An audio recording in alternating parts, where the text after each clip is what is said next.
আমি এখন চলে এসেছি বঙ্গবন্ধু ইকোনমিক জোনে। জোনটা দেখতে এত সুন্দর বলার বাহিরে। দেখেন দর্শক, ওই যে দূরে দেখা যাচ্ছে সমুদ্রের স্রোত। কক্সবাজারের ডুপ্লিকেট। দেখেন কত দর্শনার্থী এখানে, প্রচুর মানুষ শুধু এই সমুদ্রের স্রোতটা দেখার জন্য আসছে। আমি তো খুবই আনন্দিত এই জায়গায় এসে, খুবই ভালো লাগছে। এক কথায় বলতে গেলে এর আগে আমি গুলিয়াখালী গিয়েছিলাম, কিন্তু সেই জায়গাটা আমার এতটা ভালো লাগে নাই। এই জায়গাটায় দারুণ লাগছে, অনেকটা কি বলবো যে পতেঙ্গা সমুদ্র সৈকত যেই রকম, এই জায়গাটা ঠিক সেই রকম। দেখেন প্রচুর মানুষ, প্রচুর লোকজনের সমাগম।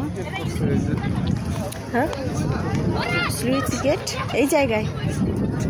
ও হ্যাঁ, তো বেশ ভালো সময় পার করছি আলহামদুলিল্লাহ। ভাগ্যিস চট্টগ্রামে এসেছিলাম পারিসার বাবার চাকরির ওসিলায়, আর ঘুরে যাচ্ছি ইচ্ছা মতো।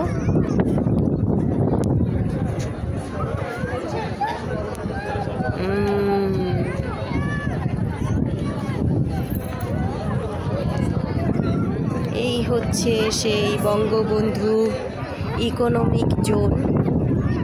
আচ্ছা, মুড়ি প্রজেক্ট কোনটা?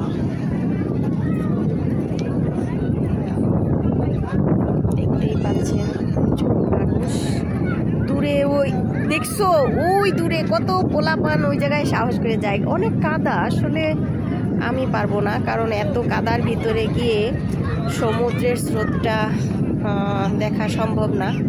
অনেকেই ছোট ছোট বাচ্চারা যাচ্ছে ওই জায়গায়, স্রোতটা সেইভাবে অনুভব করছে, কিন্তু আমি পারছি না যেতে। একটু তারপরে আমি একটু আগাবো, কিছু ছবি তুলবো।